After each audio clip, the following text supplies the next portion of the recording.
over the past couple of days, there have been a bunch of hearings in the Senate over the debacle in Afghanistan.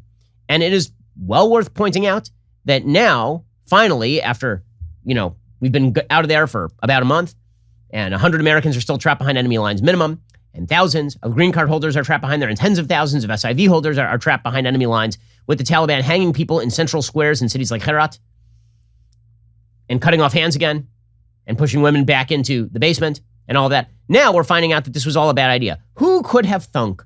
Now, General Milley, the all-powerful, almighty General Mark Milley, he came out and said, oh yeah, we lost the war. Yeah, no bleep, Sherlock. You did. Well done.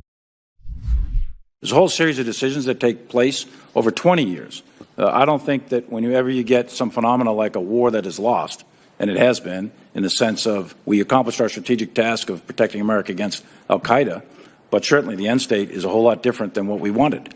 So whenever a phenomena like that happens, there's an awful lot of causal factors, and we're going to have to figure that out. Oh, well, I mean, one of those causal factors would have been the complete withdrawal of American troops without any sort of plan for upholding the Afghan military, withdrawing all air support, withdrawing all civilian contractors, and then withdrawing the military before any of the civilians could leave. Maybe I don't know, just a guess. I had a couple of guesses there. I think maybe some of them are accurate. Then Milley apparently, in a confidential briefing, he apparently directly blamed the State Department. He said officials waited too long to order the operation out of Kabul's airport. 2 days of testimony from Milley, Defense Secretary Lloyd Austin, and General Frank McKenzie, head of CENTCOM, underscored the finger-pointing and deep divisions between state and the Pentagon. Lawmakers are demanding accountability over the Biden administration's chaotic exit from Afghanistan, including the failure to evacuate thousands of at-risk Afghan allies and leaving without evacuating all Americans. The State Department delayed evacuations at the order of President Biden, after Afghan President Ashraf Ghani warned that evacuating Afghan allies earlier would destroy morale and lead to the collapse of the government. During a closed-door session after Tuesday's public testimony, Senator Tammy Duckworth directed a general question to Austin about lessons learned from the withdrawal, and Milley jumped in to say the evacuation of civilians needed to happen earlier. So Milley was like, it wasn't us, it was the State Department. Remember, Joe Biden said there was virtual unanimity inside his administration. His military folks were just backing what he had to say. Lies.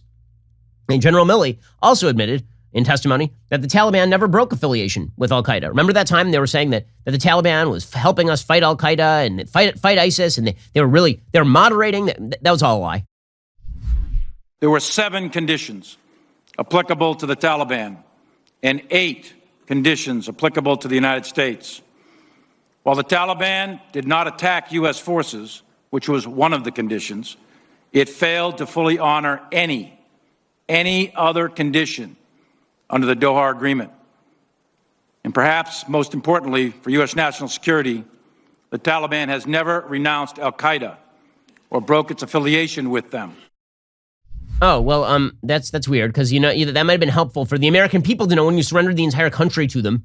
Okay, Lloyd Austin, the incompetent Secretary of Defense, he also blamed the State Department. Was it your judgment and opinion that the evacuations of civilians should have begun before the middle of August?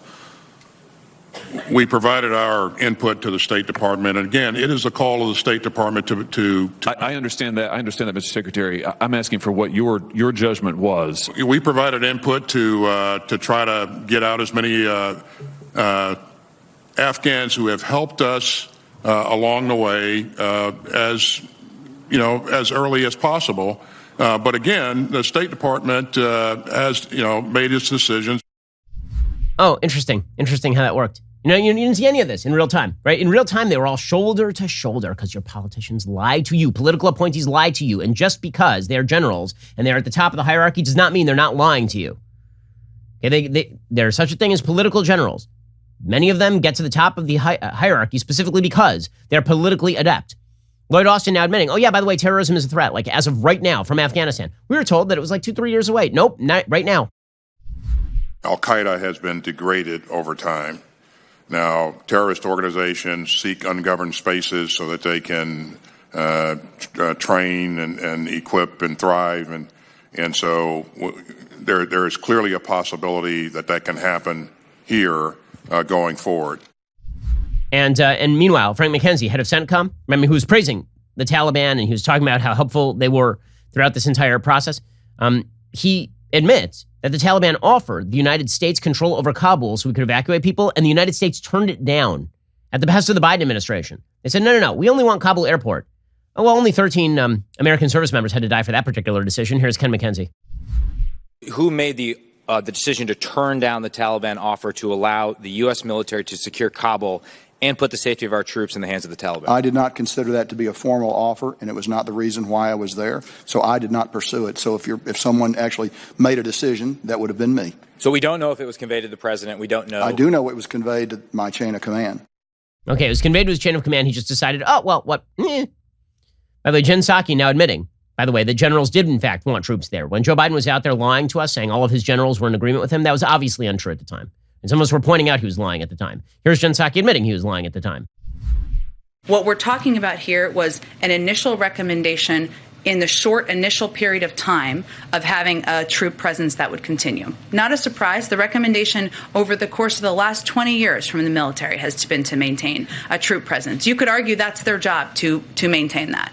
The president's view when making a risk assessment, when reviewing his options, was that he did not want to escalate the number of troops we had in Afghanistan. He did not want to risk losing more troops. He did not want to go back at war with the Taliban.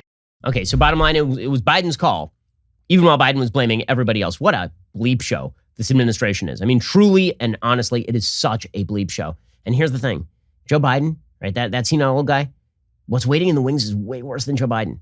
And Kamala Harris is way worse than Joe Biden. This is why Democrats have to be in a state of low-level panic that is quickly rising to high-level panic. I mean, they're moving from DEFCON 3 to about DEFCON 2 right now. Because if they end up with Kamala Harris as a candidate in 2024 after this bleep show of an administration, they are in serious, serious trouble. How bad is Kamala Harris, by the way? Kamala Harris is so bad at this that yesterday she was confronted by a student at some sort of speech, and the student started just spewing anti-Semitic garbage about Israel. They said, saying that Israel was involved in a quote-unquote ethnic genocide. Okay, which is just an anti-Semitic lie. It is just a Jew-hating lie. There is no support for it. And Kamala Harris, because she's incompetent and terrible at this, immediately granted it credence. Over the summer, there have been protests and demonstrations in astronomical numbers standing with Palestine, but then just a few days ago, there were funds allocated to continue backing Israel, which hurts my heart because it's an ethnic genocide and the displacement of people, the same that happened in America.